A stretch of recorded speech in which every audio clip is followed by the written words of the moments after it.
Going live. Good morning, everyone. I'd like to welcome everyone here to September 6th Board of Supervisors meeting. And at this time, I'd like to call this meeting to order. And Mr. Slay, would you give us the invocation? Well, God, we bow before you this morning, acknowledge your presence here with us, and thank you. Thank you for your the way that you bless us and provide for us, the way that you give so abundantly to us the wisdom and the discernment that we need. I pray that today, Father, these gentlemen will have a very real sense of your presence and the wisdom and the discernment that comes from you, so that they can make the kinds of decisions that please you and that accomplish your will for our county. Father, the men and women who serve us every single day, giving of themselves, sacrificing, that's all of our employees, Lord. That's all of our law enforcement folks. That's all of our EOC guys. That's our firefighters, everybody. Lord, we acknowledge that they give so sacrificially of themselves. I pray that you protect them, bring them home safely to their families. In Christ's name, amen. Thank you, Mr. Slay. I got two that's on, wants to speak on the public comment side. First is Miss Mary Elizabeth Warren. I don't know if she's here. She's not here. How about Mr. James Dobbs? Public comments. Please. Yeah, come forward and just state your name and your address.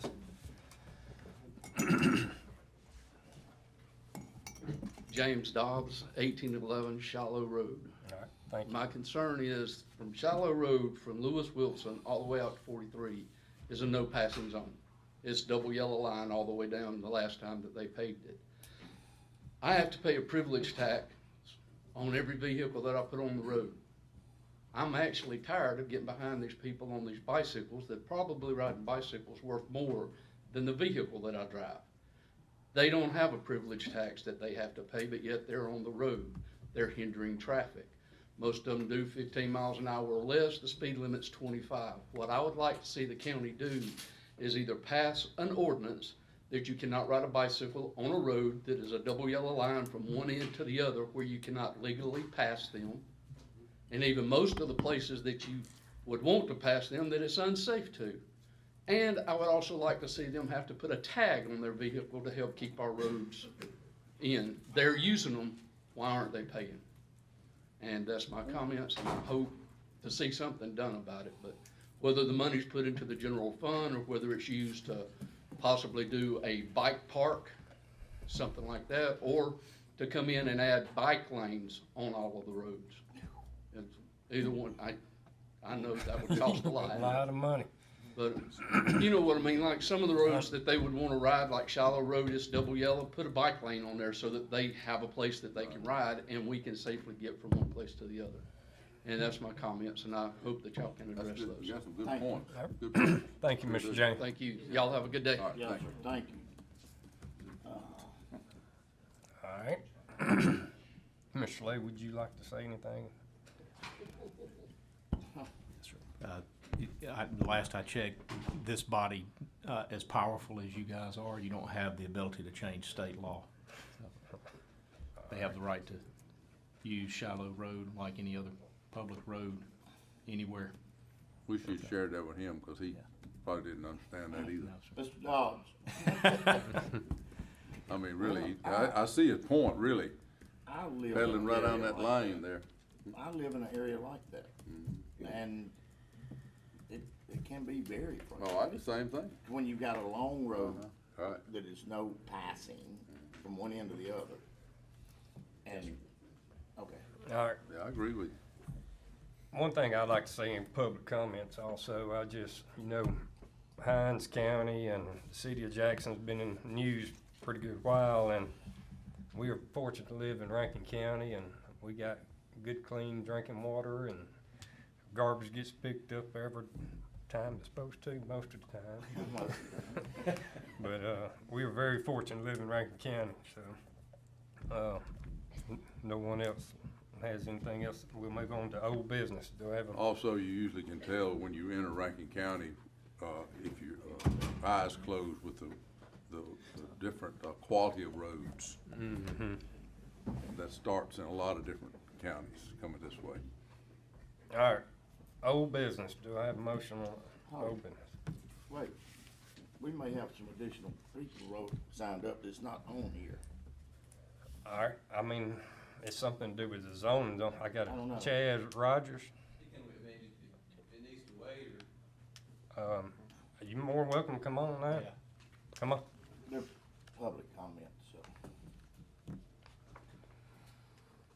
Sorry Come about on. that, Chaz. Just state your name and your address. Okay. My name's Chaz Rogers. Address is 901 Foxwood. Y'all bear with me here. I'm not a very good public speaker. I might get a little shaky during this, especially Doing pretty good. speaking in front of a distinguished group of men like y'all. Thank y'all for having me here. So what I do here is I do CBD. I've been selling CBD here in Rankin County for about 5 years now.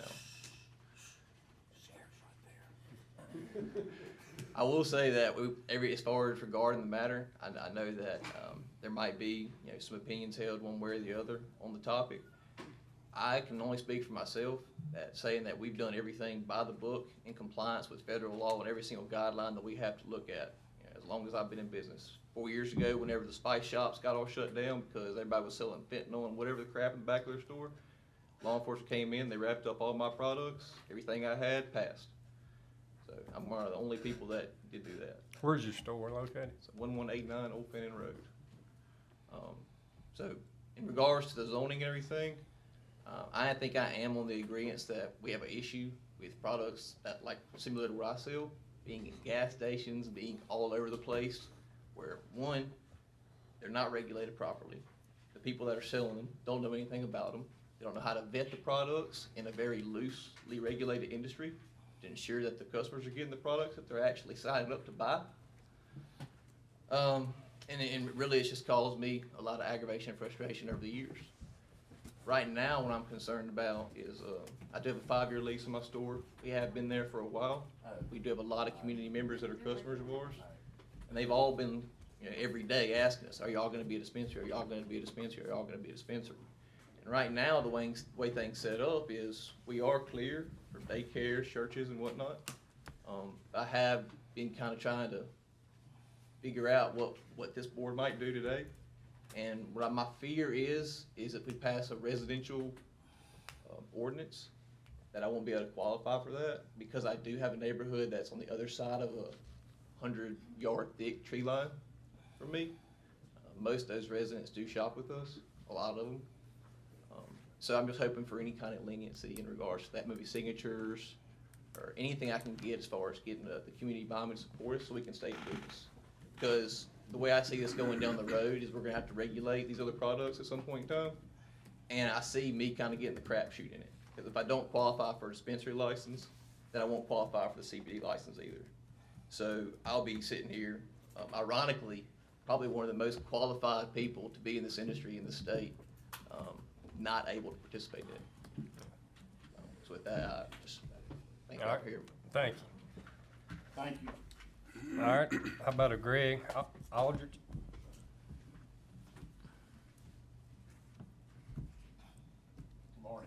Good morning, Good sir. Greg Aldrich. I reside at 337 J.C. Prestage Road. It's on the northeast corner of the county. And Steve Gaines, kind of territory. I have, the parcel's just under 20 acres. My house is there. I've got a agricultural building there that's about 4,200 square feet.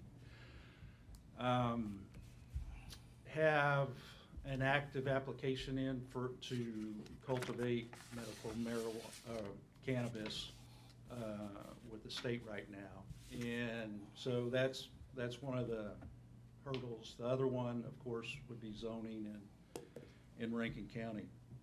A little bit about me. Graduated from West Point, professional engineer in 3 states, including Mississippi.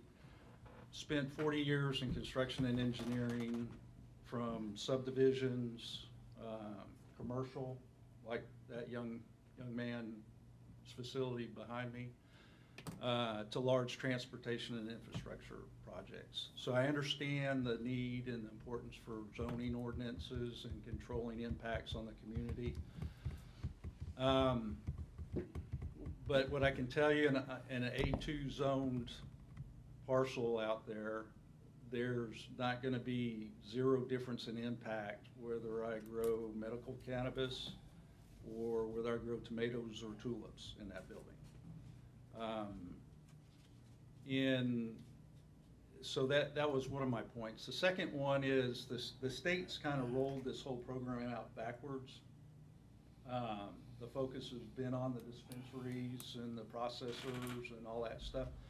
Cultivators were actually the last people that had their regulations approved. In fact, it was approved a day or two after allowing licensure. So we're already kind of behind the 8 ball on that. And we won't be able to provide the medicine that these people need until we can grow it. Doesn't matter how many dispensaries you have, doesn't matter where you put them. If we're not growing it, it's not gonna be there. So that was the other part of my point. That's all I had to say. Go ahead. What is, I mean, I asked Renee to look it up. What is the zoning where your house is? Because that was agriculture. It's A2, agriculture 2. And by the state legislator, it's, I mean, you can grow in ag. Yeah. Do you already have your license?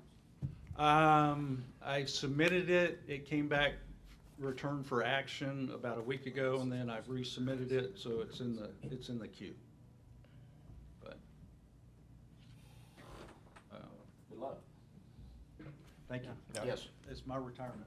thank you. We're gonna allow grow facilities in A2. So unless there's some issue with the house being next to the facility or something, but I mean, it's his own house, so I'm not sure how the state would look at that, but that's beyond the purview of you guys anyway. All right. So there's a state issue, there's the state regulatory regimen, and then there's the local regulatory regimen. Those two things are separated. If the state tells you you can't do it, it doesn't matter what the local says. So if you can clear the state, then you move to the hurdle of the local, which that's what the board is gonna be talking about under my section, which is section 11 of the agenda, item B. We will have a public hearing regarding proposed amendments to the Rankin County zoning ordinance. That's all about medical cannabis, so if anybody wants to talk on that, that'd be the place to do it, right there. Well, kind of jumped the gun a little bit. That's okay. These gentlemen have been able to speak to you guys about Right. that, so hopefully you can retain that for a few minutes until we get there, and then incorporate their comments into that discussion. All right, if there's no other ones like to speak on public comment, we'll move to old business. I need a motion to approve the August. So moved. Second. All right. Motion made, Mr. Morrison, second by Mr. Gaines.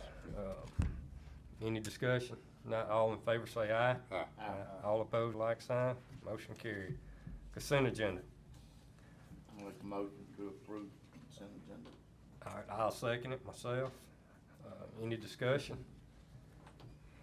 Not all in favor, say aye. All opposed, like sign. Motion carried. Mr. Slay. Yes, sir. Gentlemen, this is our annual public hearing to discuss your action later in the meeting today concerning your budget for fiscal 2023.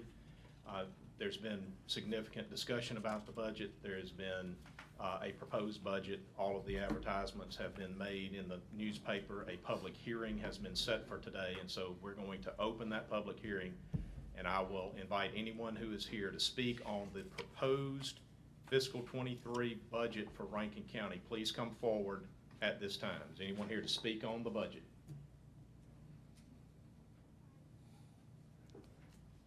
Word is acting like he's wanting to get up.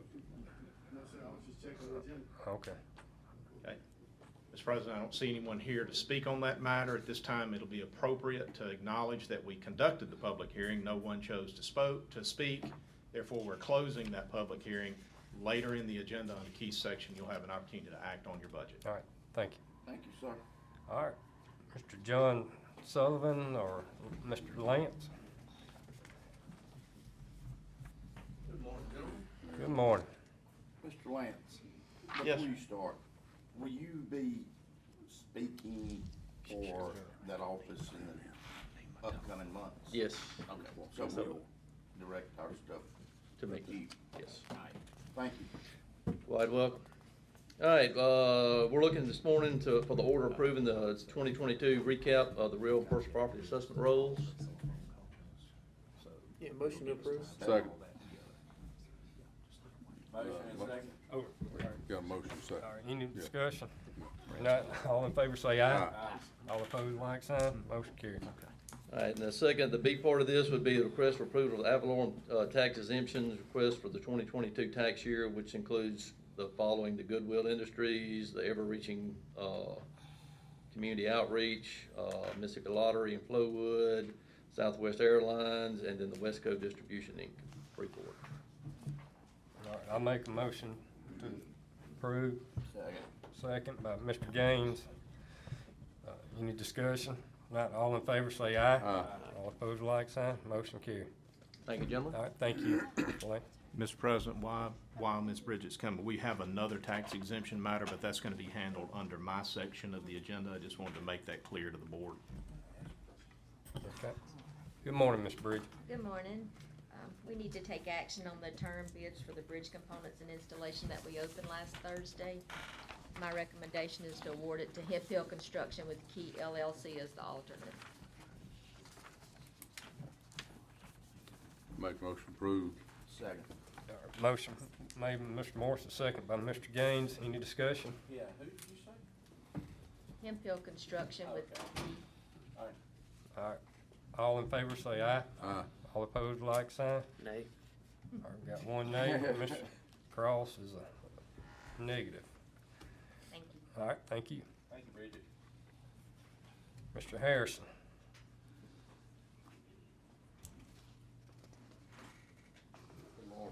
Good morning. All right, road work accomplished for July and road work scheduled for August. Make a motion to approve.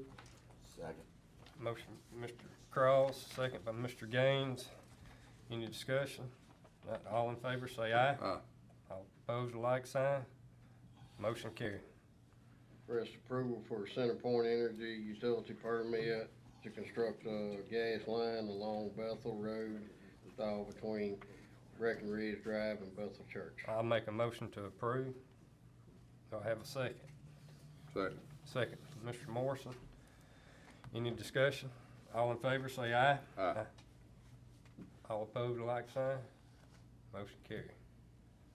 Request approval for Comcast, to go along Gablewood Trails installed between Highway 471. Yeah, motion to approve. Second. Second, by Mr. Morrison. Any discussion? All in favor say aye. Aye. All opposed, like sign. Motion carried. Request approval for contractual agreement between Rankin County and J.M. Woods Auction, sale of 2 930M cat loaders on September the 20th, 22nd in Montgomery, Alabama. I'll make a motion to approve. Second. Second, by Mr. Cross. Any discussion? Not all in. One, I have a question I have, why are we going all the way there versus don't we usually go up here to Philadelphia? They just offer Buyback. more. They offer more buyback, Jerry. Okay. So, Must have been considerable. It was More. significant. Go that far. Okay. Further discussion? Not all in favor say aye. Aye. All opposed, like sign. Motion carried. All right. All right, Mr. Parker. Thank you, Mr. President. The first item we have on the agenda is Mayfield subdivision. We're recommending approval of the preliminary plat. That's the District 4 development, Highway 43. That would be you, Mr. Gaines. Motion. Second. Yeah. Sorry. Motion by Second, Jeff. Mr. Gaines, second by Mr. Bishop. Any discussion? Not all in favor say aye. Aye. All opposed, like sign. Motion carried. The next item we have, Mr. President, is State Aid Project SAP 6119M. You should have in front of you the bid tab for that. That is the scrub seal and ultra thin overlay of a couple of roads in in Rankin County. It's old Highway 471 from Holly Bush to north of Mount Helm and Shell Oil Road. The issue with the low bidder was Dixon and Bowen at $2,973,95. The issue that we have is we have insufficient state aid funds to fully fund the project. If y'all remember, we awarded SAP 6118M last month. We didn't want to wait to get this one in the paper and get it moving, just to see what the prices were. The 18M, the original project, overran considerably. It was about a $5 million project, $5.5 million project, I think. And so right now we have $940,000 left in the state aid fund. So with the contingencies and fees, the board would have to put up $1,869,100 to fund this project. Now, I want to kind of recap where we are on those. 18M was 10.7 miles, and this project covers 9.2 miles. You just get a lot more bang for your buck with the ultra thin and scrub seal. So What road you need? it's Old Highway 471 and Shell Oil Road.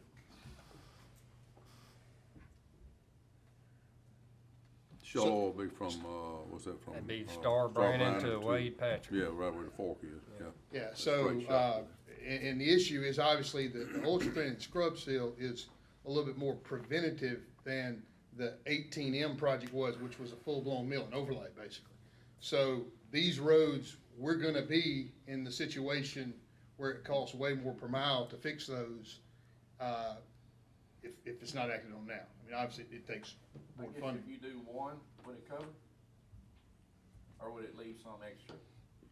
No, I don't think think you're, it does. no, 2.4, I doubt it. no, you're not gonna have enough to cover one of the roads. Not even one? No. But why don't we just do one? We're fixing to do a bunch of overlay next year. Why don't we put the other one in there to do? I mean, I don't care. But Well, I mean, I guess the thing is, Well- are we wanting to use any out of the general account, the cash or something, and put toward this? Right. One thing I want to interject too is when we got these bids in, we saw they were high, we saw there was gonna be insufficient funds.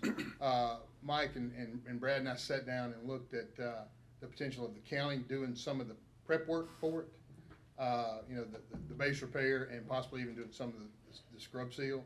And I think, I don't wanna speak for Mike, but I think he was around saving $250,000 on the whole project if he did all of that himself and just let the, contractor come in and ultra thin. Obviously, we'd have to rebid it and go through the process again.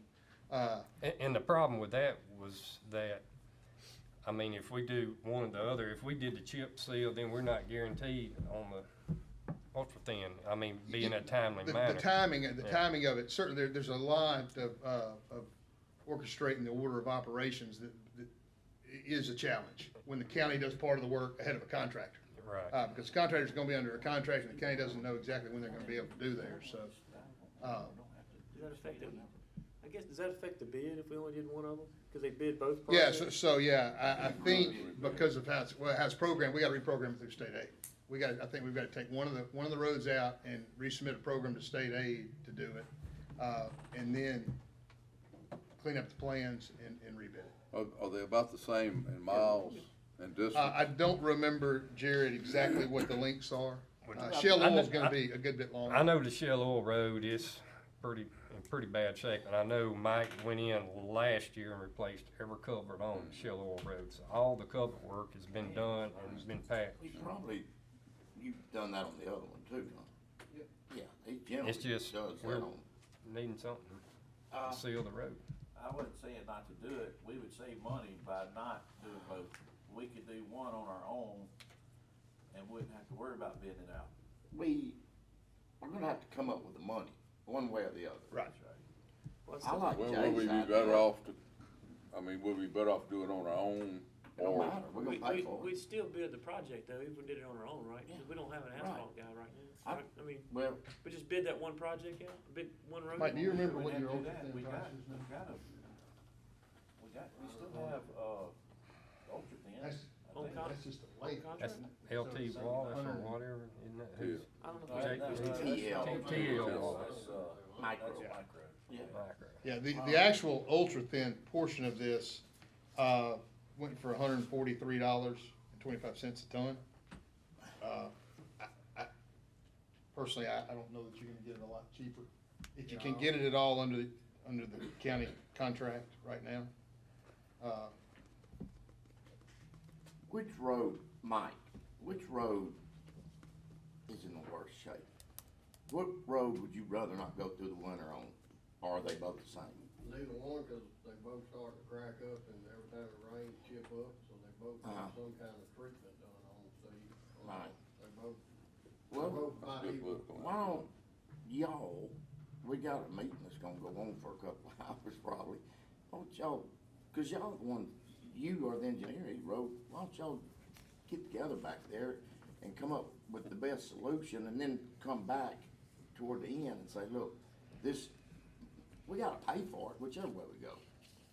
And recommend to us what you think is the best way to handle these two. Cause I don't wanna do something and then after lunch, y'all screwed that up. So you wanna take it under advisement?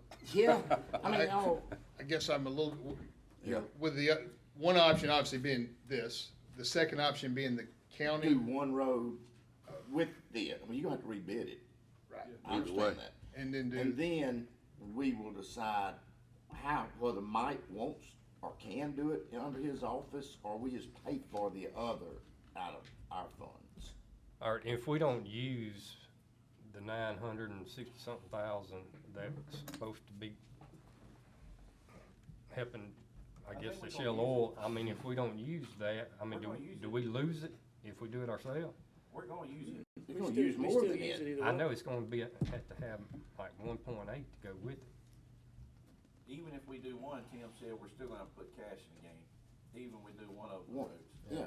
So We do. we're- I think 471 is shorter, Shell Oil is a good Yeah. bit longer, I think. Right. About 8 miles long. Yeah. This Oh, is it that long? this 7.5. Yeah, so Shell Oil's eating up the 10 mile majority of long. it then. You could do old 471 with the, with this and then do the other with county forces. I'm not sure, with county forces, I mean, how much money we're gonna save, but that's what we can go try to Do figure we out. have an ultra thin commodity bid right now? We do, Jay, but it's non-valid because everybody turned up, we don't even have a FOB no more. That's what I was asking. We really don't, We don't man. have So, one. so regardless, you're gonna bid it. Yeah, it was $100 a ton was our old price before it got pulled, yeah. So, Are they gonna be able to bid it for what's on this? Get the same prices for less project? No, it'll be more expensive, in my opinion. Yeah. Well, if you just do one road, it won't be more than the 2.4, obviously, but your unit prices, I think, are gonna creep up on it. Well, Tim, I guess the other thing is, you're saying, why would you wanna do all that and have the cost of rebidding it? Take it as it is, and we just supplement the overrun of Shell Oil Road? Right. I mean, basically the same thing. Yeah, I mean, basically what you would do is, if you wanted to do it as it's presented today, the board would sign this board order that says you're gonna put in $1,869,100 into the state aid, commit that to state aid with their funds, to make the project fund whole. Okay, would that $2 million. help us later with state aid that we matched their monies? You get your state aid, you get those state aid monies based on the size of your county and the roads and all that, so I mean, other than an attaboy, thanks for doing it, but, I mean, they regard them as your roads. They're just eligible for state aid funding, so. So putting this money in, So the 1.8, what are we getting total out of all of this, out of the project? The two projects? What do you mean? What's the value of, The construction value is $2.4 million. okay, So if you put in the 1.8 and then state aid money, you're getting these unit costs and that, 2.4. yeah, the $2.4 million project, you're getting both of them. okay. You know, and the county can, there's a lot of options, but one that we have to be careful of is if the county starts coming, let's just say the county says they're gonna do the scrub seal ahead of the ultra thin. Well, what that does is it opens the door for the ultra thin guy to say, your scrub seal wasn't great. So that's why my asphalt doesn't ride too good. We can try to hold his feet to the fire on that. If he does it under a state aid project, it's gonna be tougher. But there's that option. I mean, he can't complain about the scrub seal if he does it under his contract. So, I'm getting at. So when you divide it up, but if the money's, I mean, obviously that's the decision that money may drive. But you do open up that, it's almost like having two contractors on the same job Timmy, site. do you think that if you came back out and you split the roads out, you had one road here, and you bid those separately, are you cheaper on us coming out of cash than the $1 million? No, if you bid these separately, you're gonna, because you're gonna pay mobilization on both, and you're gonna pay everything that has to The money's gonna be happen. the same. It's gonna be, If you take this. if you bid these as two separate projects, just like they are, but just break them out as two separate projects, two state aid projects, it's going to cost you more, in my opinion, than the 2.4. Are you gonna be closer to the 3.3 on the other bid? Probably so. I just say we shouldn't have bid two of them knowing we only had 900,000. Well, at the time, we didn't know that. $2.something million. We had, when they're originally programmed, we had it. So instead of reprogramming for one road, we had plans and specs ready, and 18M was advertised to bid the first project. But we went ahead and put this one in the paper while that one was advertising also, just in the essence of time to try to get them started. We were hoping to try to get this one started before wintertime. And so that's why this one bid while 18M was still in the process, and we had no idea where it was gonna come in. So to split it out now costs us more money, what Tim's saying. Yeah. And actually, we've got some roads we're not even gonna bid because of the price, everything went up. We had micro set up for, Well, obviously, one of these shouldn't be bid, cause we got several roads that's just not gonna get bid because we're out of money, I mean, you can reject the bids. I mean, you can reject both of them. You don't have to do any of it. I mean, we're not bound to anything. We can, if 19M is over budget and the county doesn't wanna put in the 1.869, We got to do something. I mean, we can't go another winter on these roads. I'm with you. Tim, help me with something, it's a math question. Okay? We have 960,000 balance of state aid funds available. Right, well, they won't transfer all, he's transferring 940, and then you've got contingencies to the project, which they force you to add, and then the engineering fees. Okay. All that makes the project That's budget. just for construction purposes, that 960. That's correct. Okay. All right, it sounds to me like y'all already know the best route and the way to get there. I mean, the route, if you went and sat down, y'all would come back and say, we suggest you take them on as they are. If you're gonna fix both of them, do it now. And we can certainly go in the back and do that while y'all are meeting. I don't have a problem with that at All all. right, let's do that, because I want to be able, if things don't work out, I'm gonna be able to say, well, y'all said this. No, Understand. really, That's what we're here for, Mr. Gaines. I know, I'm playing, but I think y'all do that, now it'll help us. Thank All you. right. There was a big difference between the two bids, wasn't there? President, you ready for me? Yeah, I'm ready for Okay. you, Mr. So Shalay. the first item under our section is a public hearing that is regarding our proposed amendments to the Rankin County zoning ordinance. We have Dave Wade and Gray Oots with us from CMPDD, and we'll ask Dave come forward and give you guys a quick, we'll go ahead and open that public hearing. Dave's gonna give you some information concerning the proposed amendments to your zoning ordinance that reflect issues related to medical cannabis and how the county will want to try to orient its local regulations in addition to state law. Okay, regarding the new state legislation on medical cannabis, it was necessary for us to address the zoning regulations, something that had never been addressed under our zoning ordinance as it's currently written. And that's basically in three parts. The first part being that we have to add definitions into section 201, which is the definition section, so we outline what a cannabis processing facility is and dispensary and so on. The second part is regulating on where these types of businesses can locate. We're treating all of them, dispensaries, research testing, processing, so on, cultivation as conditional uses. The C3 zone, which is your highway intensive commercial zone, will allow as conditional use dispensaries, research and testing. Your A1 and A2 zones will allow as conditional use the cultivation. And of course, it has to be indoors. All this has to go by state law.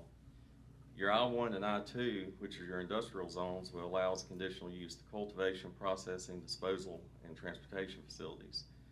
The third part of all this is we have to add some regulations under general regulations. One, just saying that all applicable federal, state laws are met. All of these would have to go through site plan review. Any establishment that we mentioned would go through site plan review, so you have opportunity to make sure what's going on is appropriate for the neighborhood. And then a required privilege license is in order, as well as local permit costs. The proposed permit cost was $5,000 initial fee with an annual renewal of $2,500.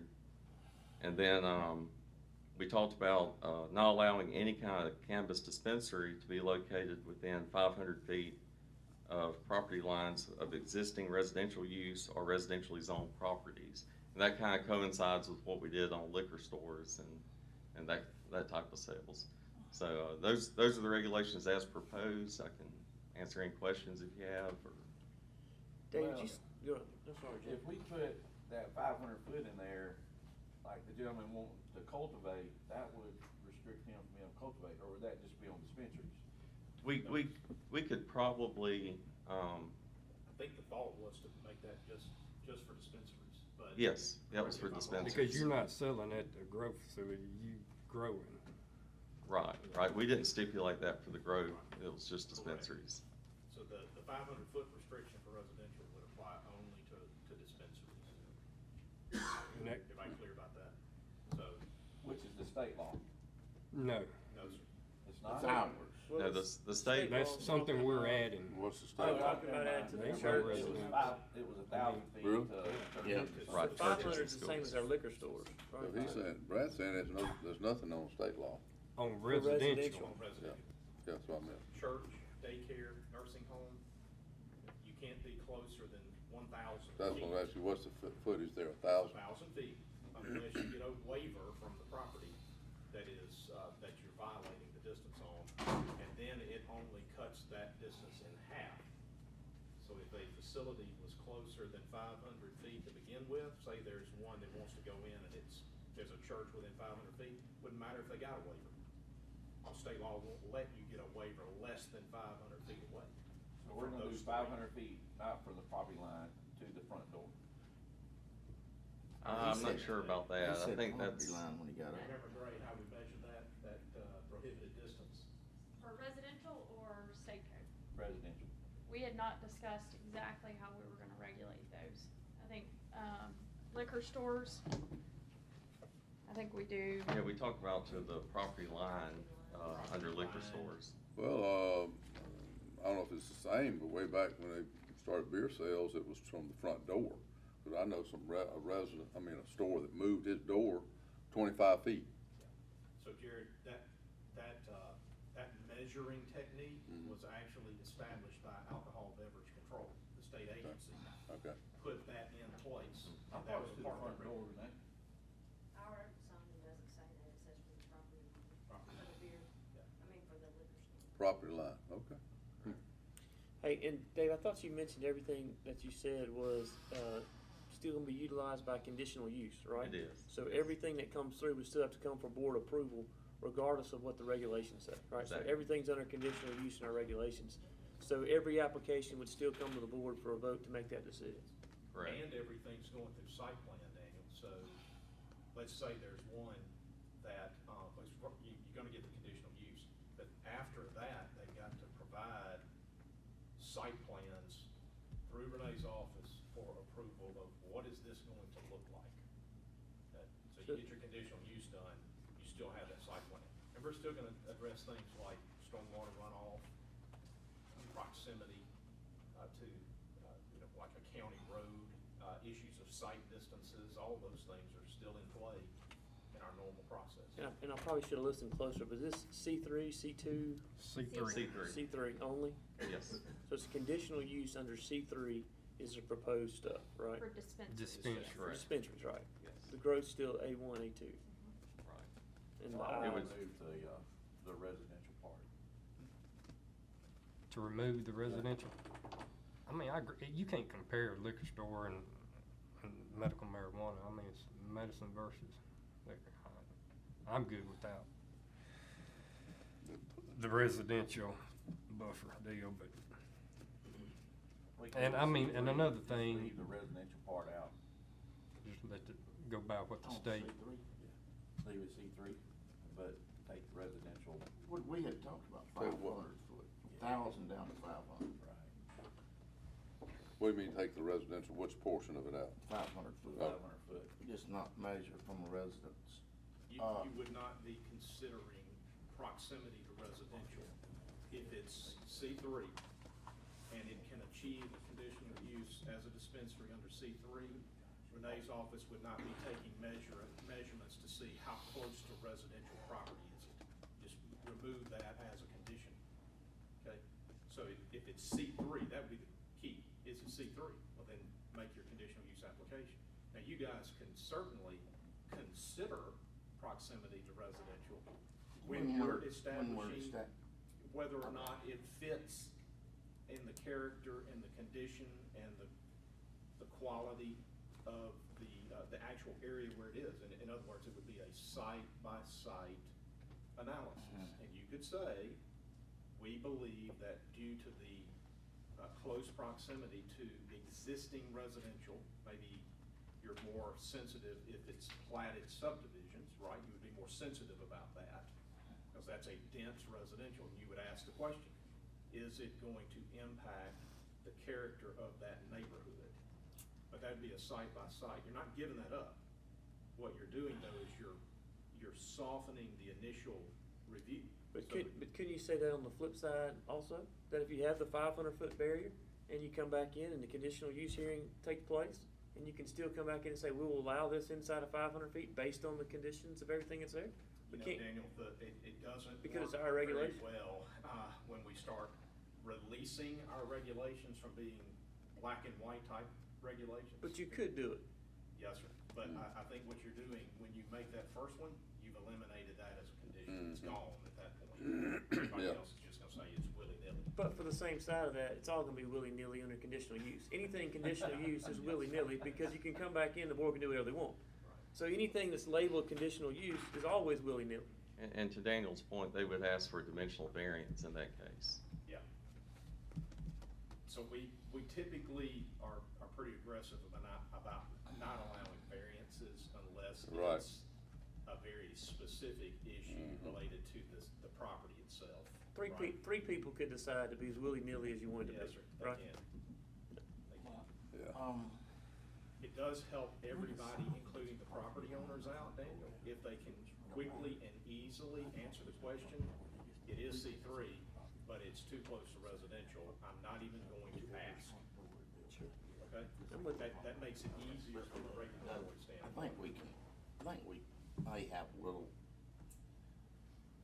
go ahead, Jay, explain it to them. Well, whenever we discussed this last, I thought you said everything was front door, I do not too. property line. If you go to property line, you're gonna take a lot of people out of opportunities to be able to get one, so.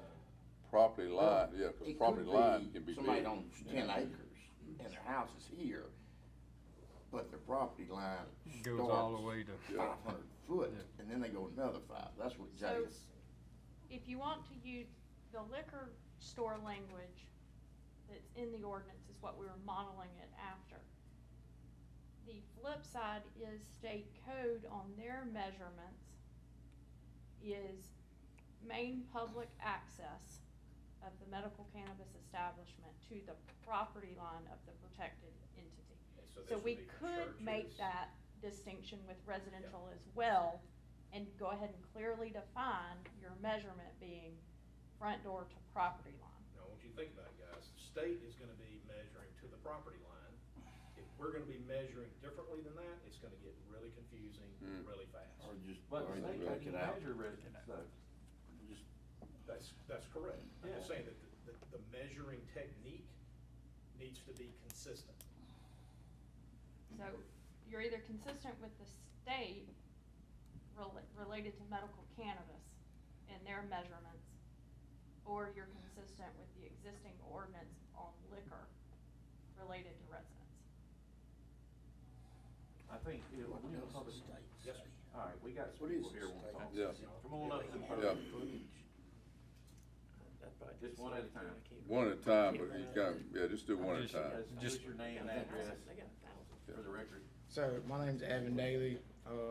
I was a longtime resident of Rankin County. I was in the Air National Guard for 12 years, recruiter. Met Mr. Gaines with Michael Brooks.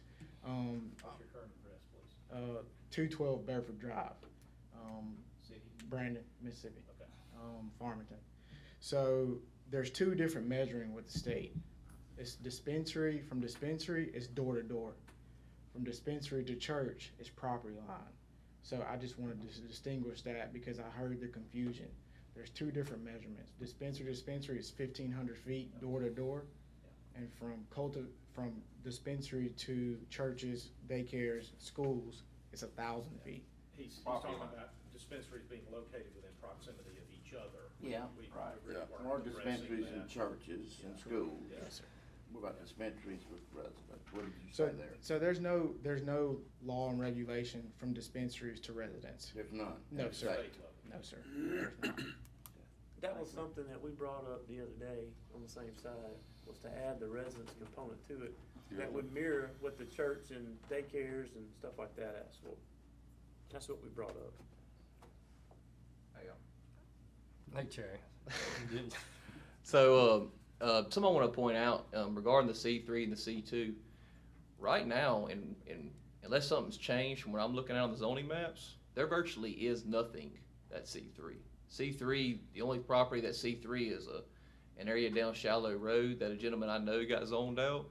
Everything else has no shopping center, no building on it. The only other area that's C3 that I'm aware of is down there at the end of 471 where it meets 25. I think there's a problem there too. And the liquor stores are all in C2 right now. Wet. So I got 4 liquor stores within 300 yards of me.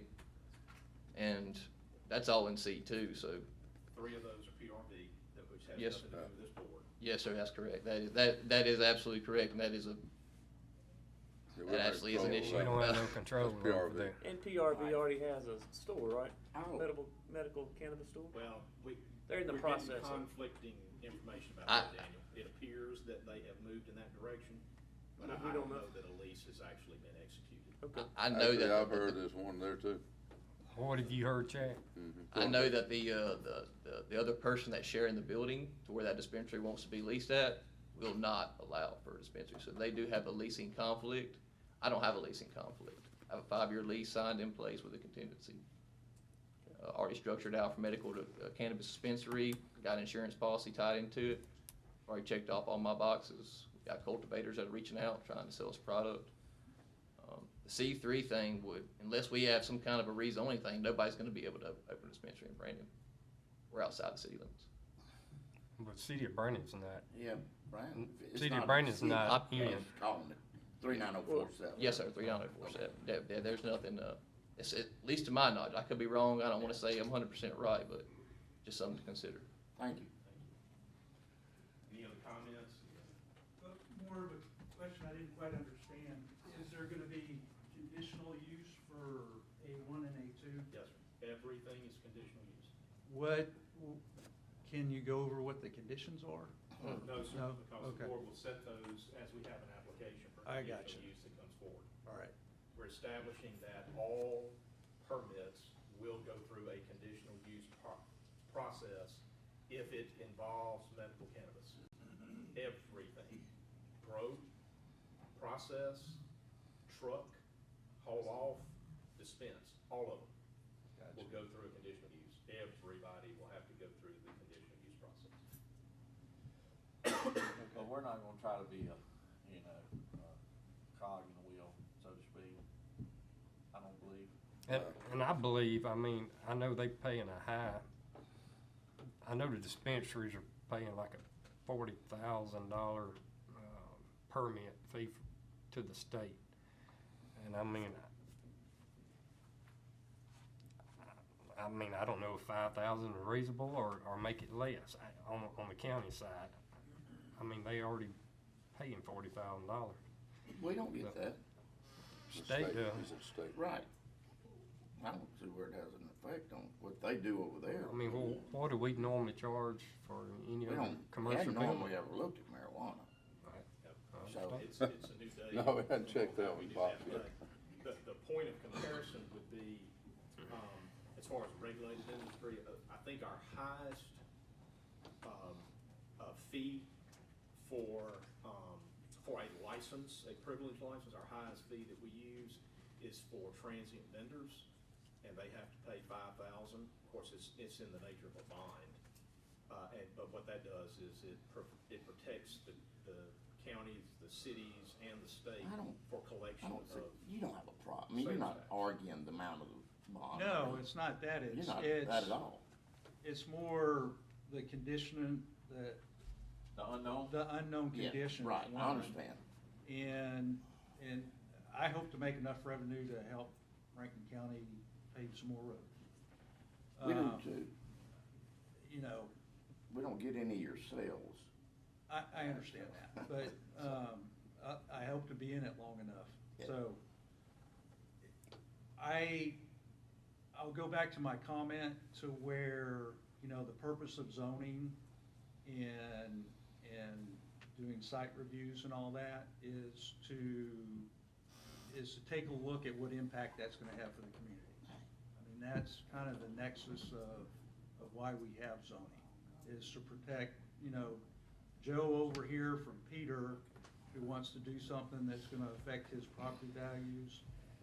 And I just don't see that as, in an agricultural sense, what I grow inside that building, nobody's gonna know.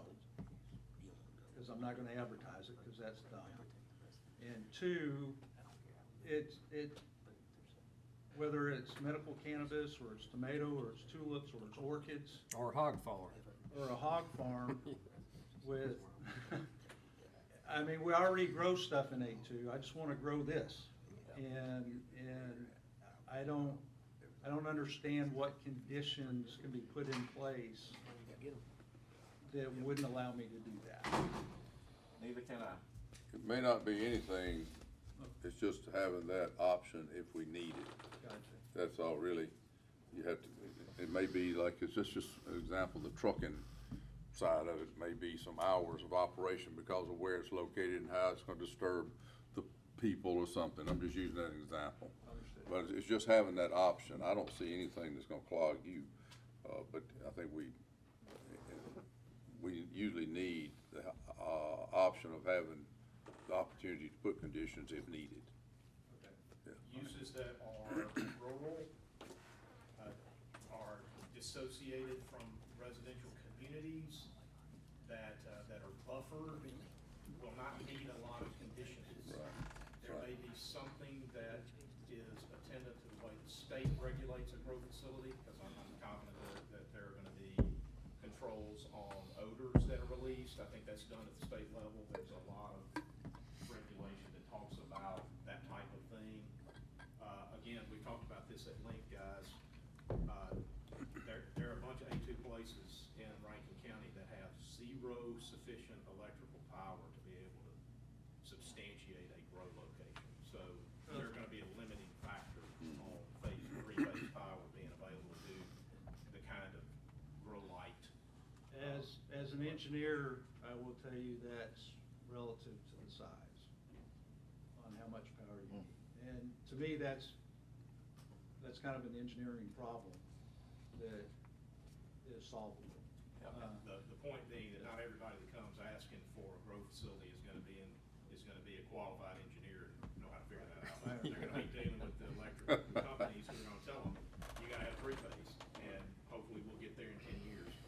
But how does community development know they need three things? That's right. I mean, They're gonna know that Well- before they ever apply.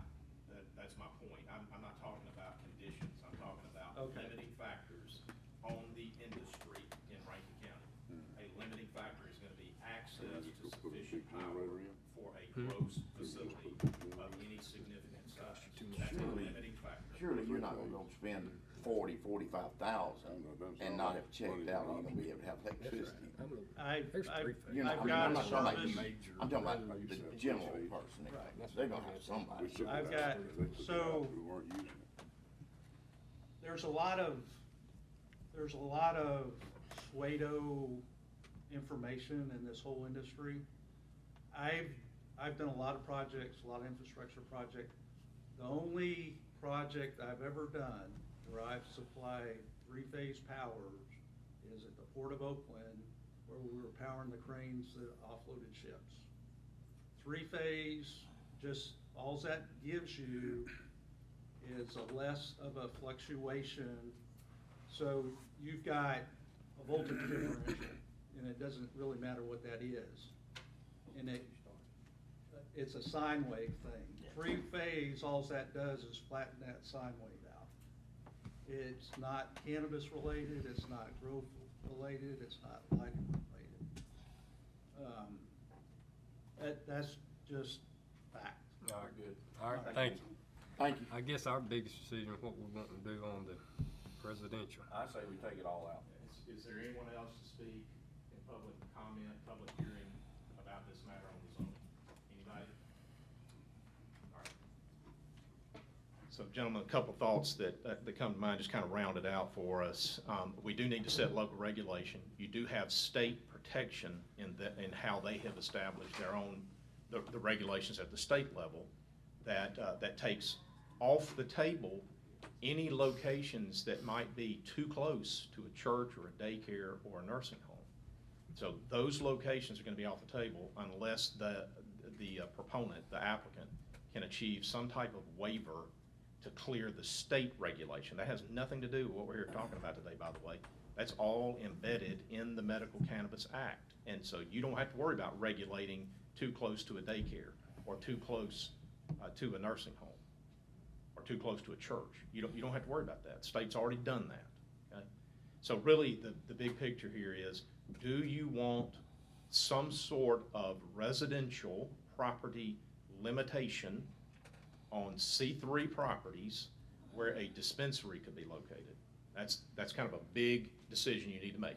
Are we going to have residential property restrictions associated with a C3 location that could be a dispensary? Then the next question would be, if you say, yes, we want a residential restriction, it needs to define what that restriction is. That means how many feet do you feel comfortable with? Okay? Is it 1,000 feet? Is it 500 feet? What's the number? Okay, so I need, are we gonna do residential? What's my number? And then the third and final piece of that is, how do you want to measure that? I'd rather put the measure that number 2. And then how many feet? Because that changes everything, how to measure. Yes, sir. So a consistent way to do it would be to say, for resident, if you're going to regulate the residential piece, it would be, for those situations right there, we are either going to measure as the state measures for churches, daycares, and nursing homes, which makes it simpler for Renee. She just... The state doesn't measure how No, residents. No, I'm just saying the Right. methodology, Steve. However the state chooses to, and Yeah, my I understanding is that if it relates to a dispensary location, It's door they to go property from, line. they go from, is it door, or do they go from Door to property line to property line. property line? Door to property line. Door All to right. door on dispensary, On dispensary. dispensary, all right. So it's door to property line, all right? So you would say from the door of the facility to the closest residential property line. If the answer to that is less than 500 feet, it would be prohibited. They can't even bother to ask for a conditional use. They're just outright prohibited because of the distance barrier. Okay. First, it has to be C3. I don't think Yeah. we've checked up on that, have we? No. All right. Yeah. So it's got to be C3. Not yet. It's got to be C3. All right. And then now we're talking about, do we want a residential restriction? That's the key. Now, and the people that's got C2 can come to the board if needed to have their property rezoned to C3. Yes. There's Public always, hearing. there's always the option to request a rezoning, and it's not fun to think about, but yes. I know. Okay. I'm good with not putting any residential on it. I don't know. I'm in the same place. Come on. Let me address that, because there's folks here who may not be aware of just how tightly controlled the dispensaries are gonna be at the state level. The locations are off limits from anyone who has not been issued a medical cannabis card. The public cannot go inside unless they have been cleared by the State Department of Health through the issuance of that card. Okay? That's different from a pharmacy. You and I can just walk into a pharmacy, and as long as it's an over-the-counter purchase, we don't have an issue. We can go in, we can interact, we can mingle, right? Not so with a dispensary. Very tightly controlled, and if they get out of line, they lose their privilege. They lose the license. The state's gonna take it away from them. You guys don't have to do anything. Yeah. You don't have to police And anything. they limit the advertising on the front of the building too. So they have to be very nondescript. They can't have imagery that is displayed to the public on the exterior of the facility that obviously suggests what that is. They have to be very careful about what they name the place. Yeah, So, let's make one little statement here. I know y'all got your votes on the residential side. I'm for having it by the residential side, and I'll tell you why. There was some type of logic, and I'm not real sure which one of the legislatures drafted or thought of it, to include the churches, the daycares, and the nursing homes on the distance-wise. Because they thought, someone thought that it was of importance not to have those in those back doors. I primarily have residential areas. I don't have a lot of commercial, a lot of businesses or things like that. So I deal with trying to do my best to mention the protection of those neighborhoods and those boundaries, very similar to churches, daycares, and nursing homes. So the residential component to where our families live, I don't want them on the back doors of it. That's Daniel's opinion. So you got your 3 votes to take the residential out. I just want to tell you why I'm against taking that section out, or why I'm for leaving that section in. So. Gotcha. The state legislature was pretty clear when it, in its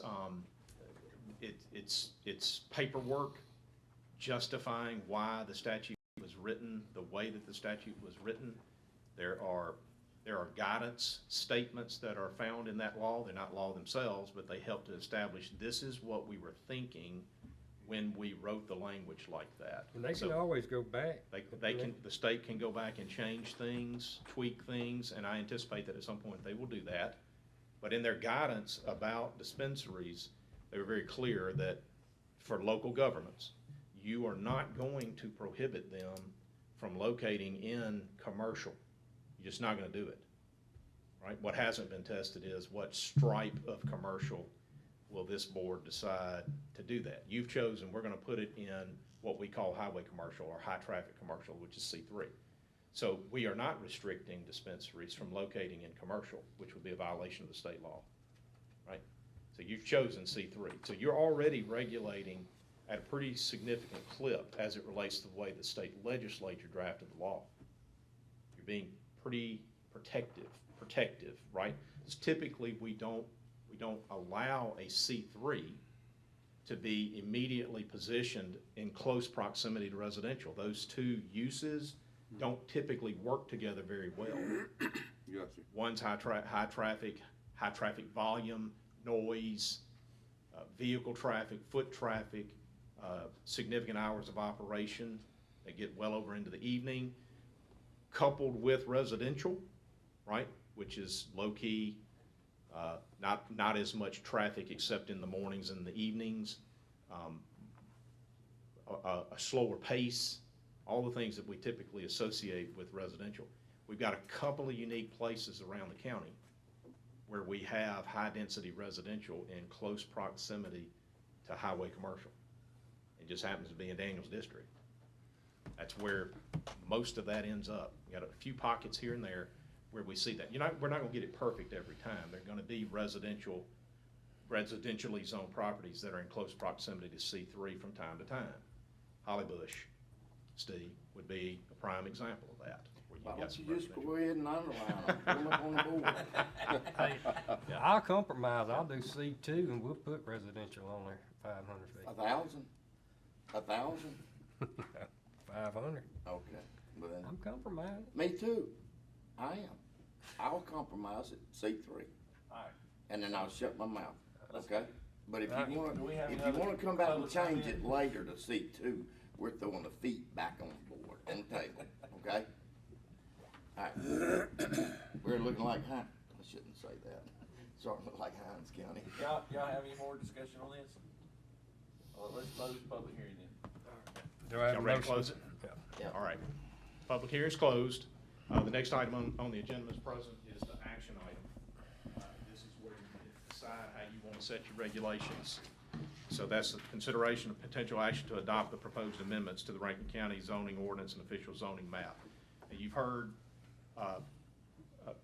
Dave walked y'all through kind of what we came up with, but we still need some help here. So we need instruction from you guys before we vote to set it, okay? So the instruction would be, are we going to have a residential restriction for C3 dispensary? I need that answer first. I'll make a motion not to have a residential. Well, let's just make a motion to approve it as presented without the Residential. restriction. All right, that's gonna be your motion? Yes. All right, I'll second it. Any further discussion? Not all in favor, say aye. Aye. All opposed? Nay. All right, recap, so everybody knows what just happened here. If you've got a C3, it's a conditional use. If you want to operate a dispensary, it won't have a residential property proximity restriction, but the state law restrictions still apply, okay? There will be a fee associated with every conditional use application that comes before this board, right? If you grant the conditional use, your initial fee will be $5,000. Every conditional use application that comes before you, regardless of form, will be accompanied by that payment, okay? There will be an annual licensure inspection fee. That fee will be $2,500 annually. Every medical cannabis facility, grow, process, trucking, trash, dispensary, and testing will all be subject to both the initial fee and the annual fee. Just making sure you guys are clear that those charges will be placed in the record, okay? And they will be broadcast and given to anybody that wants to make application. Any questions about that? Y'all need anything? Good, all right. All right, very good. Anybody that's here on the medical cannabis is free to leave. We're done with that. Thank you. Greg, thank you for coming in. Thank you. I would say thank you to other guys, but you're not in my district. Wait, you may live in it. Yeah, thank you. All right, Mr. President, if we're prepared, item D. Thank you. Yes. This is acknowledgement of receipt of an application for tax exemption. This is associated with the Refuge Sheraton Hotel. The applicant's name is PIAM LLC. The exemption request is for both real and personal property, and it is based on Mississippi Code annotated section 57-10-255. The exemption request is for a period of 10 years. A similar request was submitted to the city of Flowood and has been approved by the city of Flowood. By state law, there is no tax exemption for school taxes under either of the code sections that were cited in the initial application. The applicant cited two different code sections, and the Mississippi Development Authority rejected one of the applicant's stated code sections, but this 57-10-55 remains. Any exemption granted cannot include school taxes. So I need a motion to acknowledge that we have received that tax exemption application from the applicant, and then we'll go forward to consider it. All right, do I have a motion? Motion. Motion by Mr. Gaines, do I have a second? I'll second. Any discussion? Not all in favor, say aye. Aye. All opposed? Motion carried. So gentlemen, there's a couple of things here. This is the Sheraton Hotel at the Refuge. We have been in discussions with the Refuge Hotel management team and with their consultants. Chris Gurus, Christiana Sugg is here this morning. She's here in case, and I'm going to tell Christiana she's welcome to come forward at any point and help explain anything. You may have questions as well. So Ms. Christiana's here to help us with any of that. So be prepared to step forward. So there are continuing discussions about the assets that are located on site. This is a big outfit, as you can imagine. It's one of the larger hotels in the area. It's probably one of the nicest hotels in the area. And so there's a good bit of work that has gone into getting this facility and the personal property located in the facility on the tax rolls. And so I want to give a shout out to our assessor staff, especially Christy Lewis and Mark Roten, both of whom have done a significant amount of work to try to get the assets valued for this facility and then to get them on the tax roll. As you guys know, it's been kind of a heavy lift to finally get this project to a point where it's on the tax rolls. And so now we're at the point where we have done a good bit of work to try to get those values in place.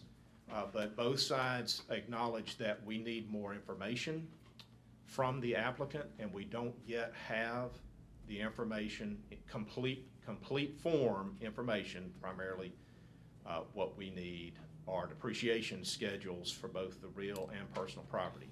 So we've gotten an acknowledgement from the applicant that they need to provide that information to us so that we can substantiate the values more accurately. We've been left, unfortunately, in a position at the moment where we're having to guess at some of the values. So as I stand here before you today, I think we are good on the real property valuation. I'm looking at Mark. We had some discussions with the applicant about the real property valuation.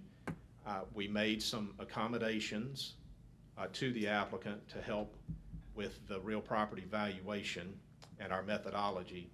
And I thought that was magnanimous on the part of your assessor. And so there was some benefit already being achieved from the real property valuation. But we have not gotten adequate information about the personal property.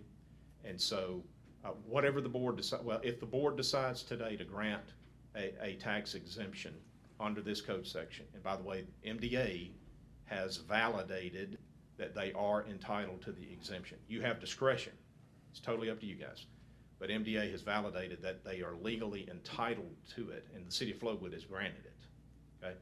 But we don't have a valuation on the personal property that we feel comfortable with, and we need that information so that we can substantiate the personal property valuation, and a depreciation schedule is clearly the best way for that to happen. And so we've asked for that, and I've been told that the management team for the hotel is working on that, and that we hope to do that. If the board decides to grant the exemption, I would request that you make the granting of the exemption contingent upon our receipt of full information as it relates to both the real and the personal property. We want a depreciation schedule on the real property as well, so we want both of those. And so your granting, if you decide to grant it, would be contingent on that. I would suggest that we consider, if we're going to grant this, that we consider what we've done in the past, which is to grant a partial. They have up to 10 years, but what you guys have done recently is to grant a 5-year tax exemption with the option of the applicant being able to come back at the end of year 5 before the expiration and then substantiate again that exemption for the remaining 5-year balance term. What makes him different than any other hotel? The fact that it's associated with a conference center is one, Jay. It's a public-private partnership, and we don't have those outside of the Jackson market. So they're getting to qualify because we have a conference center adjoining it? Technically, they are getting to qualify because the state legislature allows anyone that works through the Mississippi Business Finance Corporation, MBFC, using loan proceeds to construct this facility is entitled to this exemption under state law. And so it's by virtue of having qualified as a Mississippi Business Finance Corporation entity, through that entity, and using that corporate structure's financing arm, and because they had to go through the hoops that they had to go through to be able to access those funds, there's an economic development piece to this puzzle that has always been recognized at the state level through DFA and through NDA. So it is deemed to be a regional generator of economic activity, and that allows it to, Motel 8 is just simply not going to qualify under MDA's context for financing. Well, we've already done some exemption on it. Yeah, so actually we have participated on the conference center side, Jared, for the construction and the cost of constructing the conference center. We went together with the city of Flowood to make that happen. That's when I talk about this being a public-private cooperative, that's what I'm talking about. The county has significant skin in the game. We're talking about the hotel. Well, I kind of put them all in one place, one thing. Well, one of those is not taxable. Yeah, but I looked at it as one big project. Right. So a 5-5 could be an option. You've used this in the past where you basically keep the applicant honest. You say, look, we're not gonna give you the whole 10 on the front end. You gotta work with us here. We'll do a 5-5. You always have the option to structure the exemption any way you wanna do it. You have the ability. If I could add to the question about what makes this different from other hotels, is this was a project in excess of $45 million that the county's already invested. I'm Christiana Sugg with Gerson Associates, I'm sorry. It's in excess of $45 million. It's created over 71 jobs with a payroll of $2.3 million every year. That is a substantial impact to the local economy. And it's also put Rankin County and the city of Flowood more in the spotlight as a tourism destination, as a place for people to come and convene. And so I would say that this is very different from your average hotel that has been constructed in the jurisdiction. So I do appreciate your consideration, but just to help you understand how this project is more significant than just a normal hotel. All right. Thank you. And I do appreciate Ms. Sugg mentioning that. It's also a little different animal to value. So all the nice things about that facility also generate a need for us to know exactly what values we're talking about. I'd like to know exactly what is the value of the exemption that would be granted if granted, right? And so it'd be good to get those asset values set for us. I have a couple of other thoughts, but I really would like for the board to, before I get into other stuff about what to sprinkle in this exemption. We need to know on the 5 Yeah, I need to know, or are the y'all, 10. do you wanna get it? Number one, do you wanna give the exemption? That's number one. I gotta get a census on that. And number two, what are gonna be the rules for this particular exemption request? Is it gonna be a 5-5, or is it gonna be something different? You can do it any way you wanna do, by the way. Do a 3-3-4. It's just whatever y'all wanna do. I'm trying to make it as simple as I can for us to police. Keep in mind, our folks have to do a lot of work after y'all decide how you wanna do it. If you decided to give them 1 year, they get 1 year, and then they come back, and we'll do it again next year. If y'all want to do it that way, that's gonna be murder on my folks back here. I just want y'all to understand that. They've got to police all this every cycle that y'all set in place. So what are we gonna do? We're gonna give them an exemption or not? Are we gonna give them a 5-5? Are we gonna structure it differently than that? Then I have some other thoughts after that. Yeah, I'll give you Daniel's thought. I'd like to take at least to the 15th to think about it. I mean, this is the first I've seen it right here coming across. I'd just like to get a little time to make that decision. Is there anything definite on making the decision today? Or can I No, make sir. the decision on the 15th and still be good? Yes, sir. You see any issue here? I know we've got to get into the DOR with our tax roll, right? So the limiting part about this, Daniel, is I gotta have enough time to meet my deadline to get our tax roll into DOR, which is When is the probably, deadline? probably October 1, isn't it? September 30? What am I looking at? September 30? So I think we could do something on the 15th. Can y'all live with that if you can make it work? All right. Okay. We may have the depreciations. That's the determining factor here, them to get the stuff in, these guys to put it in. So as long as we can get those depreciation schedules timely, that would be very helpful.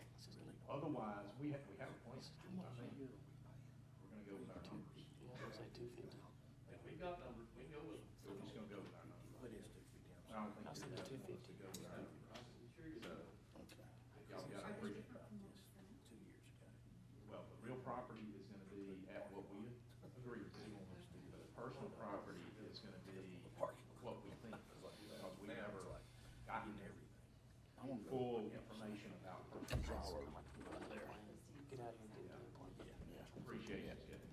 Because I don't like to just ram down a throat. I look up in here. So, I don't wanna throw a monkey wrench in. Y'all forgive us, we're talking. That's fine. legalities here. We talking up here too. One thought that I had was. So we're gonna just table it to the 15th? Table to the 15th and get a plan. It's just money taken out, so we gotta do something, I know. Staying up this side today. This is the first I've seen. That's the first I heard it was coming, but that's it. But I need to appreciate it, if our state would be helpful. It would be easier for us if the statement came back, everything that's personal property that's in there is purchased with loan proceeds. That, if we can get that answer first, we're worried about individual pieces. Right? They not gonna First. do that. Second, a legitimate appreciation schedule so that we know, instead of just using quote values, for items that we don't know whether they have to be got installed or not. We need appreciation schedule, because that's gonna tell us from a generally accepted accounting principle standpoint, that item at that value is in that spot. Send me one job. That's Good, what I gotta have. that's not a Did I huge get you amount. close, Christie? All right, I thought that was close enough. So what I want you to do today, if the board is satisfied with Daniel's request, which is to table Table this it, item until the 15th, we've gotten into, we're in litigation right now over the whole way back in 2016 that this board handled a tax exemption request by tabling it, and then it never got brought up again. And so I want the record to clearly indicate that you guys are tabling this to a date certain. This matter will be brought up on September the 15th, okay? So I'm letting our staff know now. Do I need to do that in a motion, Slay? Or Yes, you- sir, please. So that'd be my motion to table item D to the 15th. Yes. September. And I'll second that. Any more discussion? Not, all in favor say aye. Aye. All opposed, like sign.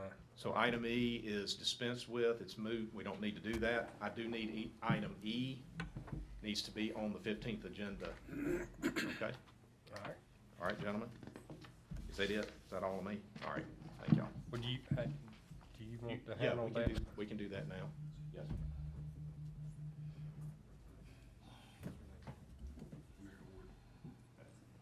Mr. President, I'd request to, put off voting on item A under keep for after executive session. Okay. Well, we. So, yeah, we have a public comment item that is on your agenda. At the time we took your public comment section, the person who had been invited to come and make public comment was not present.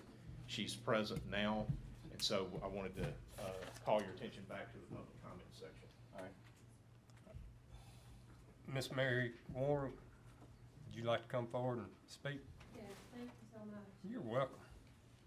Just state your name and your address for us. My name's Mary Elizabeth born. And I been here last year, and I was here 4 months ago, and I'm back again. And I just want to know, you know, what your plans are. The engineers, they came out 4 months ago, and still it's like flooding. And the first thing they asked me in talking to them is the same thing that I'm asking. You know, the Board of Supervisors, you all had road work going, and they picked up my cover, my driveway cover, and they did not replace it, along with one driveway cover. The other two, they're sitting on top. And then the road department, they refused to come out and keep the driveway coverings clean. So of course, everybody know about this big flood. And once this ditch is filled with water, imagine this, well, I could do an example right here. Imagine this is the ditch right here, and there's no they took my driveway covers. They took them. So therefore, When water. when did all of this happen? When did they take it? When I went, when you all did Pearson Road.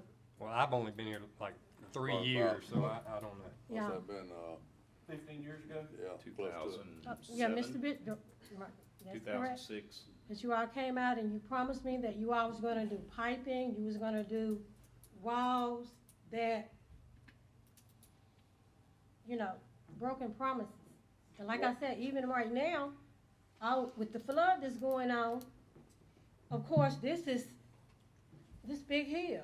Okay, you made the hill so tall, and then you took the cover where the water is going down, and my home is back there. This water have nowhere to go, but my home is back there. So when this water is up high, it is flooding back under my home. It has nowhere to go. Your home is lower than the road, is what you're saying. Is Right. that right? Basically, when my home was built, it was built up. It was in other words, Mr. Willie Banks, he built up.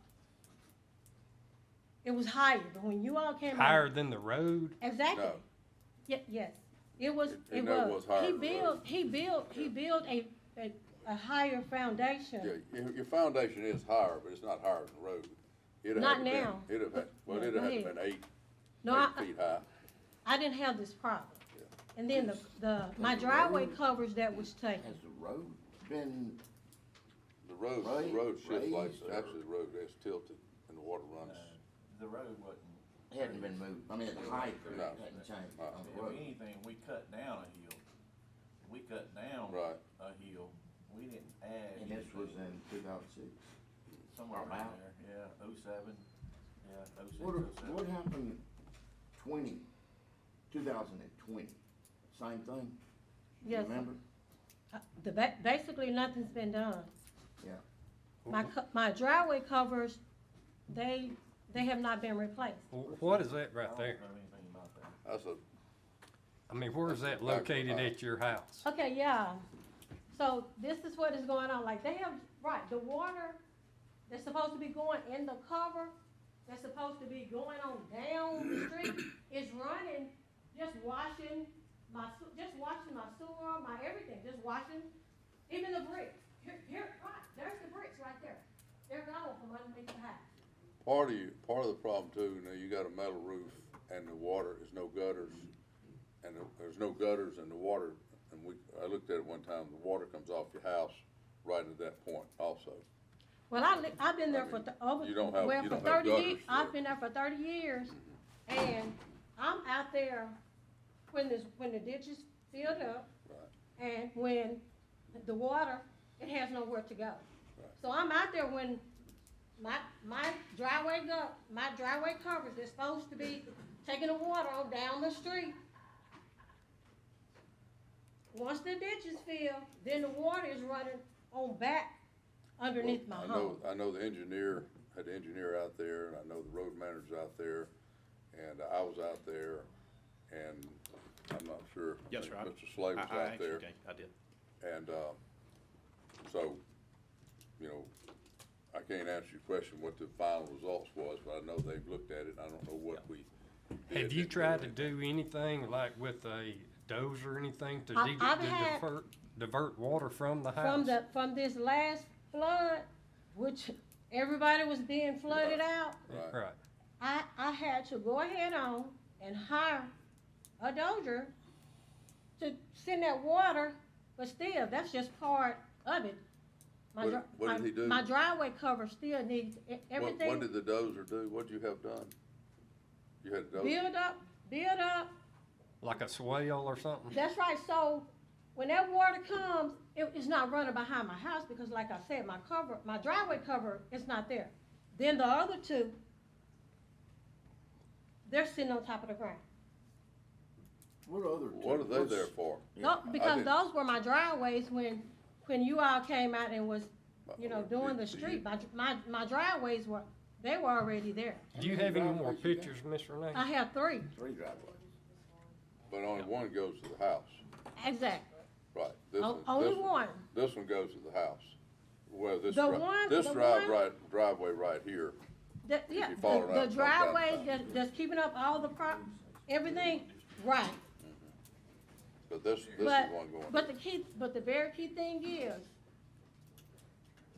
when you all took my coverage,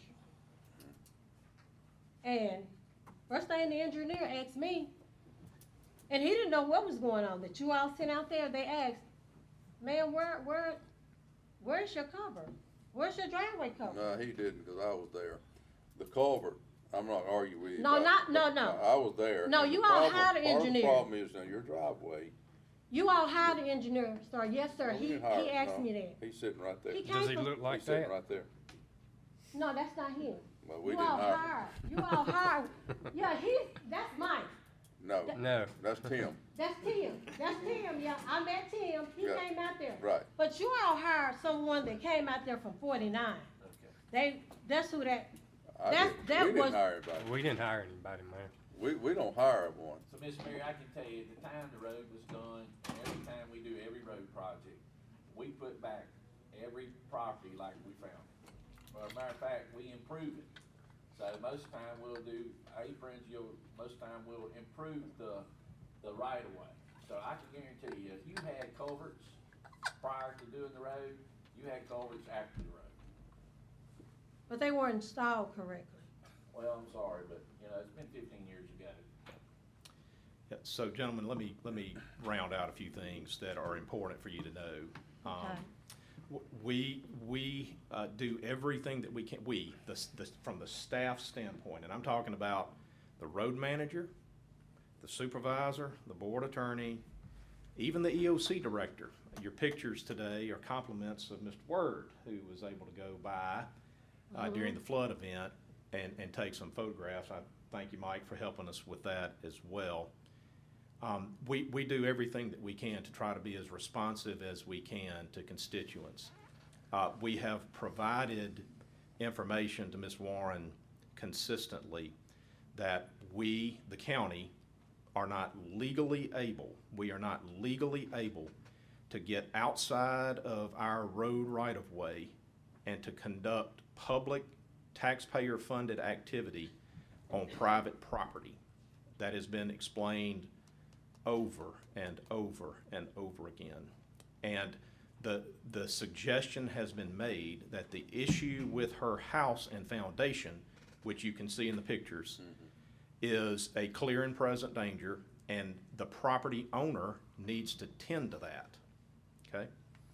We've been very consistent about that.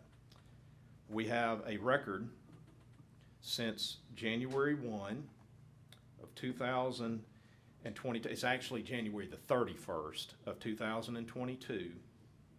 We have received 56 phone calls from Ms. Warren since January the 31st, so February 1 to now, basically 6 months, 6.5 months, 56 phone calls.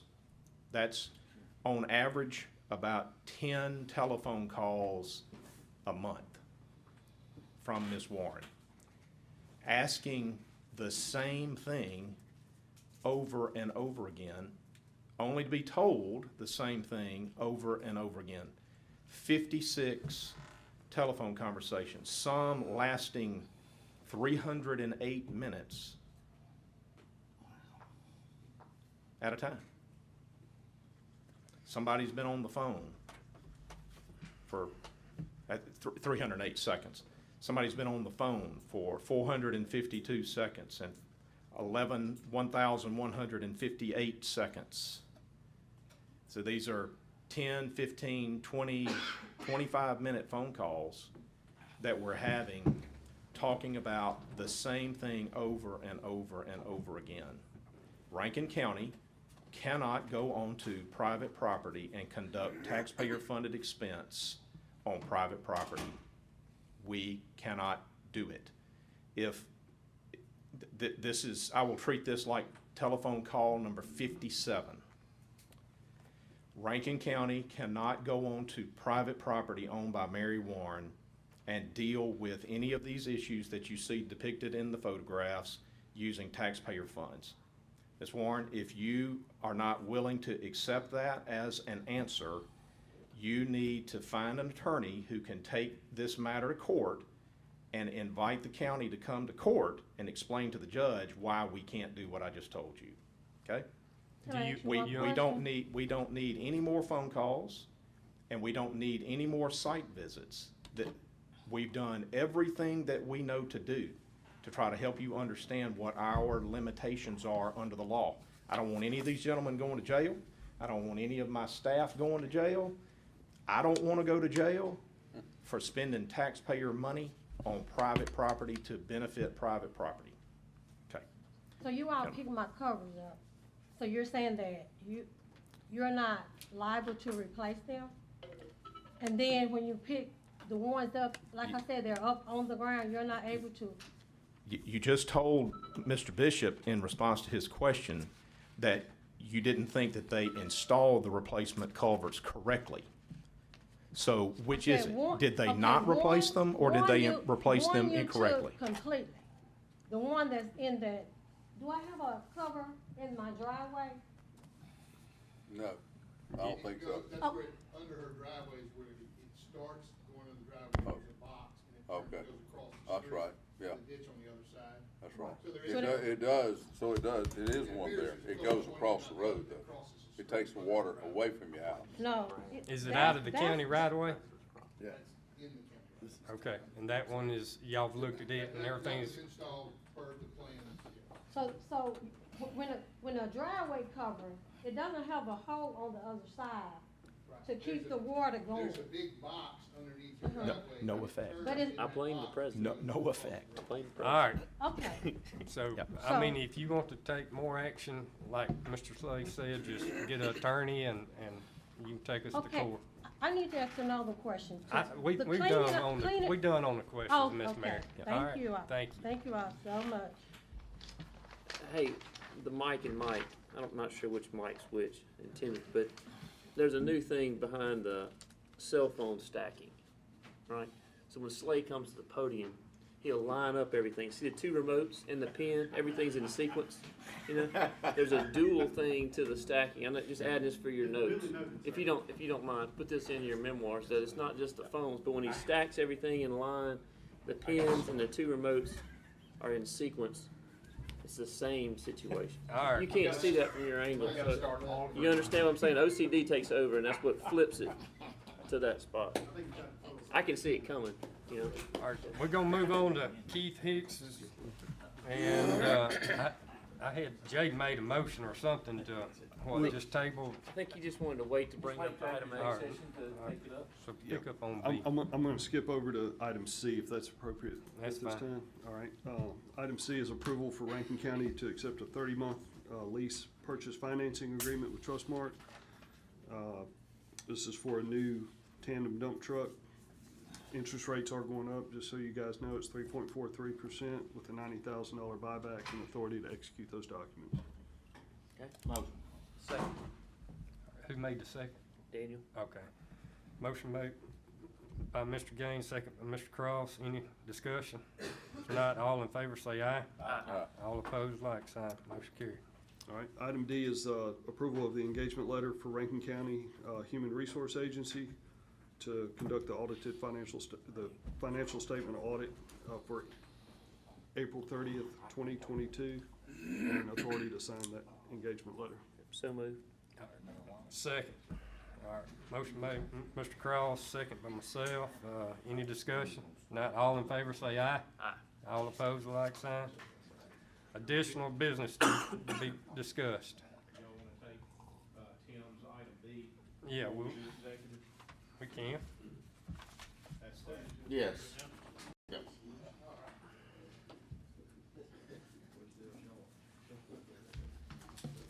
Y'all had plenty We of did time to not get back go back there. there and find $1.8 million, in case you're wondering about that.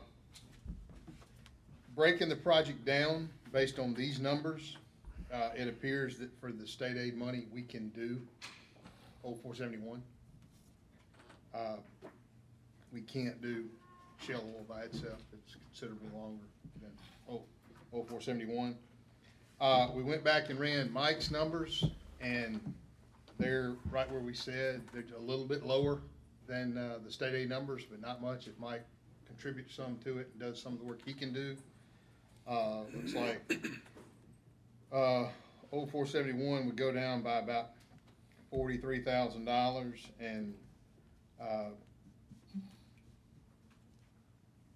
Shell Oil would go down less than 200,000. So if you want to just spend state aid money, then we need to go back to state aid. I'm fairly confident they're not going to, hey, the remote's not lined up, by the way. I'm fairly confident they're not going to let us take this bid and deduct out one road. And that's a huge change in quantities. I'm 99% confident they're not gonna let us do that. They're gonna make us reprogram the program to just have one road in it and go through the bidding process. I think you're gonna see probably an increase unless fuel falls off the table here, which I don't anticipate it doing. And the state aid job Steady actually coming down now. But the state aid job actually has a fuel adjustment in it, in the bid. So if prices fluctuate, then the compensation is adjusted on anything that involves fuel. So if you're just gonna spend state aid money, that's the idea. Looking at the Shell Oil only going down less than $200,000, at some point, in my opinion, Shell Oil needs to be done. If it's not done this year, it'll fall into the overlay project bracket versus the scrub and ultra thin overlay. It's going to get worse, and when it gets worse, you can't do that. You're going to mill it and overlay it. Well, did y'all get to break down what would the overlay compared to the scrub and seal price? No, we did not run those numbers. Best guess on 7.5 miles of overlay. It's gonna be a lot. That's an acceptable answer. It's gonna be considerably more. I mean, a mill and overlay. You did 10 miles of it in 18M for the total project with the contingencies and everything was $5.5 million. So that was 10 miles. Yeah, and this one's 9.2, and it's coming in at the total is 2.8 with the contingencies and everything. So, and it's almost as much mileage. Another way to look at this is if you put in the 1.8, 2 million, you didn't have to put any in 18M. So basically, if you look at it that way, you're getting 19.9 miles, basically 20 miles done for $1.8 million. All right, neither one of these projects are in my district, and no matter what we do up here today, am I gonna benefit in my district? Is that correct? I believe. Out of these two? Steve, Harrell Road is in 18M, I believe. I don't remember. Oh, let's do it then. I don't remember. Well, 18M is awarded. in this project is not the two roads, it was 471, old 471 and Jello. Okay. Yeah, and look, it's not mine either, but, and my only heartburn on the whole situation, 471. a portion of it. The part that Beginning they're of doing it. is. I guess here's my thing. I'm for doing it, 'cause you're gonna cost more money if we split at this point. I just think we went about it the wrong way from the beginning, in my thing of it. So I think we could have saved money doing it a different way than the route we went, but we're kind of there at this point. I don't wanna go back to the process and rebid it. I know with the times coming up, being winter, it needs to be done, so. Let me be clear how we did it. All right. We programmed 3 projects, 18M, 19M, and 8S, which is a resale project. All of those fell with, I think we were maybe $35,000 in the programs outside of the state aid funds, but you get state aid funds every month. So we started preparing those projects. We bid 18M. Now, those programs are before all this increase. So when we bid 18M, we know it's coming in higher than our original estimate. So we redo the engineer's estimate, we bid it. It came in right at the revised new engineer's estimate. But in the process of bidding that, while it's advertised for bids, 19M is ready to go. In the essence of time, because we're trying to beat winter time because it has a scrub seal in it, and you can't do that. It's 70 and rising is the requirements for a scrub seal. So we went ahead and put 19M out for bids before 18M had been bid, so we didn't know where it was gonna come. Yeah, but We can reject these no, bids. No, I guess what I'm saying is, we should have saw that 19 wasn't gonna come in under the budget. Or On not budget, even let me close. back up, it wasn't gonna come in on budget. Right. I mean, because we knew everything had gone up, we've had contractors pull out our bids and all So that stuff. all we've done is wasted the time to bid Yeah. and me stand up here and talk about it. We can certainly, No, I think at this point we need to do it because the same philosophy that we gotta get it done, right? But we knew it was gonna come in, you knew when you put in, not you, but when we put in 19, we knew it was gonna come up, right? I mean, it wasn't gonna come in at the 960,000 or whatever number it was. We knew it wasn't gonna be right. Absolutely. So we were gonna be in a position where we were gonna have to act to go ahead and do it. I'm okay now at this point doing it, cause we need to get this stuff done.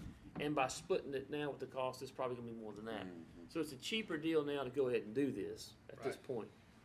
I'm just saying we could've stayed in the bond and only bid one of them at certain point, instead of putting it out there. That's all I'm saying. Doesn't make any sense, does it? well, no, I mean, it does make sense, but remember, we knew 18M was gonna come in higher. Yeah. We had no idea it was gonna come in as high as it did, and this one But- was advertised, Yeah. so you gotta open bids then. But we could've thought that 19 was gonna come in high too. Right. Yeah, that's all I'm saying. I agree. Yep. All right. I'm good on doing it, that's me, but I think taking it and going. I'm not gonna say we don't have any other choice, but this is, at the point we're at, this is the best choice. To go with state aid and both of them and us supplement it, I don't see where we need to do it, and I don't know how we could do it even for the same price in any other direction. Yeah. All right, so where are we pulling the 1.8 from? Where would you like to pull it from? Cause I know we've talked about different options of pulling money out. Yeah. Guess, Jay, just guess, one guess. We've talked about pulling it out, so. Don't you agree we need to pull some out and spend it? Well, I mean, Not on this project? well, it's gonna be done anyway. I'm with you though, man. I think we should have done it this way, but it's where the die's been cast, so. Why would you like to pull it out? Well, we got one or two options, Mhm. general county or road department, one or two. We're gonna need to do general county.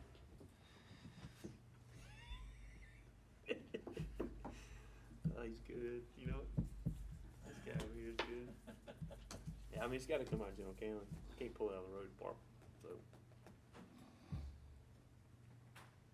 All right, so I'll make a motion to approve the move, go forward on the 2 projects. So the motion would be to award the contract to Dickerson Bowen for $2,400,973.95, and to authorize the transfer of county funds of $1,869,100 into the project fund. That's my motion. Do I have a second? Second.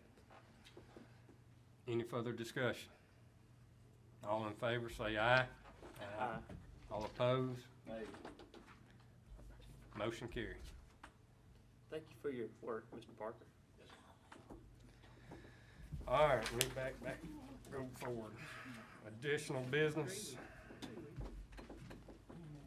If no additional business, is there a need for executive session? Yes, we do, Make a discuss motion. personnel. Need going to this, yeah, okay. All I'll right, second. so- I make a motion to discuss the need for one executive session. All right. Second by Mr. Morrison. All in favor, say aye. Aye. All opposed, like sign. All right, now do I have a motion? Motion for one executive session personnel. Second. Second by Mr. Morrison. All right, all in favor, say aye. Aye. All opposed. I like everybody to leave the room, please.